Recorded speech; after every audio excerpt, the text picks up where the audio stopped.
Igsuon anyana sab Patrusan ako. Ogo. mga igsuon anyana sab kita karon ako kamong dalitan or padunggon sa akong mga sinulat gikan ni Oldarika sa espiritu sa kamatuoran. Ang pagsalig ta sa atong kaugalingon. Kitang tanan, dunay daytoy pagsalig sa atong kaugalingon. Kay aron makabaton kita og maayong kaugmaon. Kung wa tay pagsalig, okay, niya, ako kamong padunggon sa akong mga sinulat. Ang pagsalig ta sa atong kaugalingon. Mga igsuon, ayaw kamo kalimot ang tanan adunay katapusan. Amen. Ayaw tagda ang mga kasakitan dinhi sa kalibutan.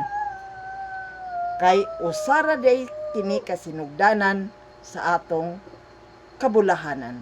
Amen. Makigbisog kita sa kinabuhi aron makabaton kita og daghang bahandi. Mga igsuon, ang atong kaugalingon saligan ta ang walay daghang tao ang makalabaw gawas kanato ra. Amen. Okay. Kita'y hari sa atong kaugalingon. Bisag mulihok, busa mulihok, gayud kita, mga igsoon. Atong ipakita sa uban ang atong pakita nato sa uban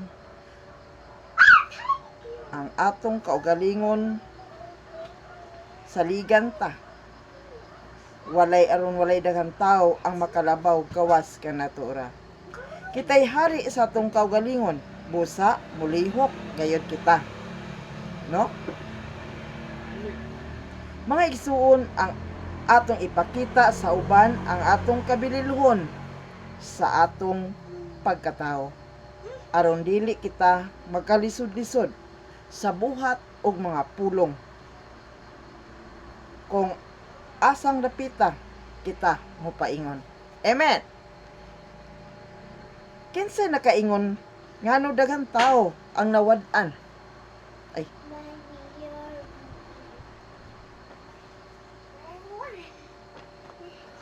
Ang nawad-an sa paglaom. Sa dalan nagpakilimos. Aron lang mabuhi sila, mga igsoon. Kinsa hinungdan og mabasol ni ining tanan? Ang ato bang kaugalingon, kagamhanan, sila gipasagdan o ang ato bang kaugalingon? Ang mga batang yagit naa sila wa nay mga ginikanan. Kinsa ang mga tabang kanila? Kita ba og sila ra mismo?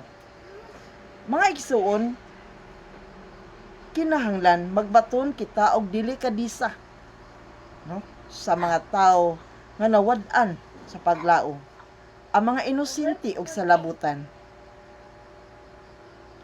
In town, ato sila nga tabangan og kaluyon, dili pinaagi sa pagbugal-bugal o pagtamay sa ilang kakabus o kawadon o sa ilang kadautan. Unya dayon ato silang silutan. Dili, mga igsuon, ang silot mao'y sulbad sa kasalanan. Hinunua ato silang ayuhon sa maayong dalan o agakon sa mayong dalan sa kinabuhi, pinaagi sa pagpasabot o pagpaubos sa atong mga tingog. Mga igsuon, makaluluoy kaayo ang mga tao nga nawad-an sa maayong pangunahuna. Ang mga kabus, ang mga batang yagit nga nagpuyo diha sa kangit-ngit, nga sa mga adunahan sila gisalikway o gisakit. Sa unsang paagi, mao ang pagiya kanila. Ngadto sa kahayag, pinaagi sa pagtudlo sa kamatuoran. Amen!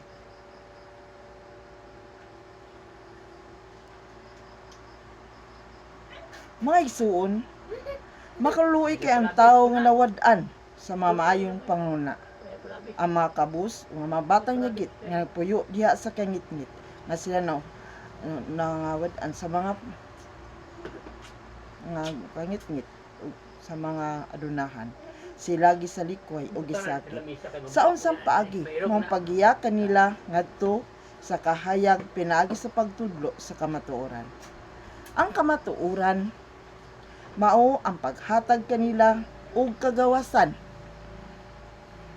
sa angay nilang buhaton apan ato silang agakon pinaagi sa maayong buhat og mga pulong kay kita mao ang ilang paglaom mao ang atong isigkatao kung ginang kita mga binuhat ayaw kamo o pagpataas sa inyong ayaw kamo pagpataas sa inyong mga tingog o masayop dayon palayason o kulatahon hinunua ato silang sabton o kaluyon kay wala pay kasayuran sila mga igsuon kitang tanan gikan sa kangit-ngit og busa kinahanglan andam kita musabot o magpasakit kinsa katong mga nakasala ato silang tabangan pinaagi sa atong pagserbisyo hangtod sila makakita sa kahayag pinaagi sa mga buhat o makaamgo sa ilang binuhatan kaniadto og hangtod na sila magbago. Mao kini mga igsuon ang akong sinulat nga akong ipadungog alang kaninyo.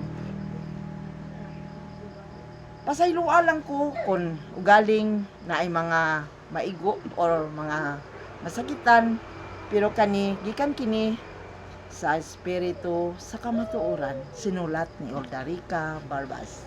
Dinhi na lang kukutob daghang salamat antod sa sunod nga higayon. Kinsa katong nakagusto sa akong mga sinulat, mga igsuon. Ayaw ka mo kalimot sa pag-subscribe sa akong channel. Kini inyong miga, Ordarica Balat Barbas. Bye-bye!